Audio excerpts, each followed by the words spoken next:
Today, we'll be discussing the topic of neuroplasticity, the science behind learning. The term neuroplasticity is derived from the root words neuron and plastic. A neuron refers to the nerve cells in our brain.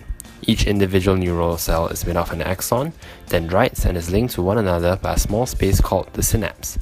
The word plastic means to mold, sculpt, or modify.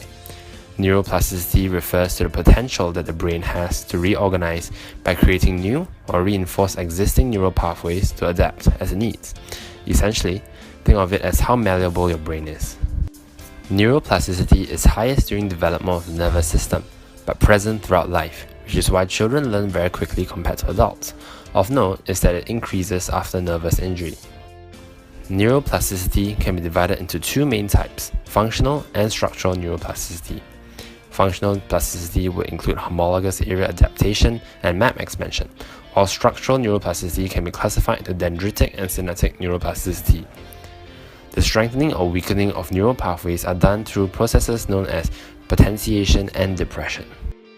Potentiation is the strengthening of neural pathways due to frequent usage, leading to increased stimulation of the target cell per nerve signal, while depression is the opposite and arises due to lack of use of that neural pathway. First up, we'll be covering dendritic neuroplasticity. Dendritic neuroplasticity is the potential of the dendrites to change in complexity, to change the number of synapses and therefore strength of neural connection. This is a diagram of a neuron. This is the axon, cell body, synapse, and dendrites.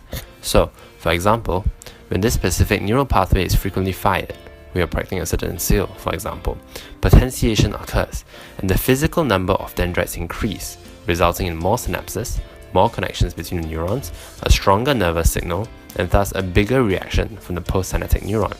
Likewise, if this pathway is rarely used, depression occurs, and the opposite, known as synaptic pruning, results in the number of dendrites decreasing. Next, this is a diagram of the connection between two neurons, the synapse. This is the dendrite, and this is the axon terminal. Synaptic neuroplasticity refers to the potential of neurons to change at the synapse to change the strength of connection. This happens in two ways, either by affecting the number of neurotransmitters or receptors on the postsynaptic neuron.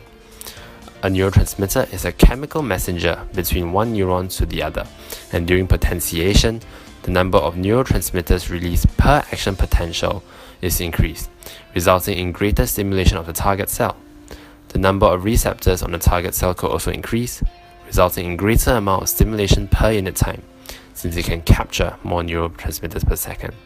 On the other hand, when a neural pathway is rarely fired, depression occurs, and at the synapse, the number of neurotransmitters released per nerve signal or receptors decrease, and the connection therefore weakens. Now, onto functional plasticity. Homologous area adaptation refers to the assumption of a brain process by a similar region of the brain. Essentially, a part of the brain takes on the function of another if necessary.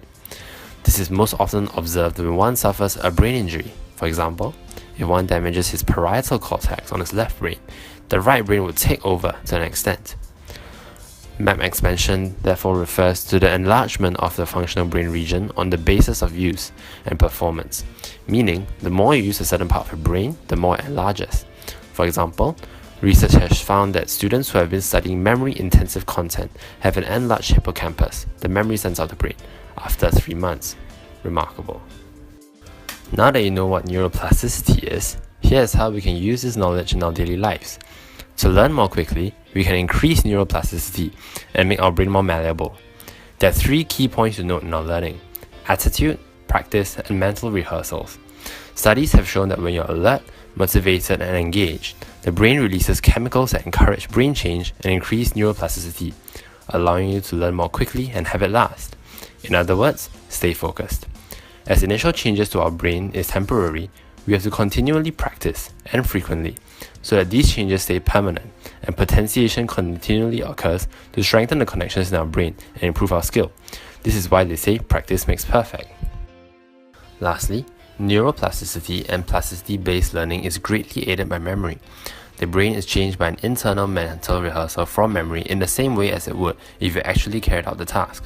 This is why you see professional athletes tending to do a mental simulation before a game. In other words, imagine yourself carrying out a certain task step by step, and you'll find that when you actually do it, you're good at it. So that's all for neuroplasticity. I hope you've learned something today, and thank you for listening.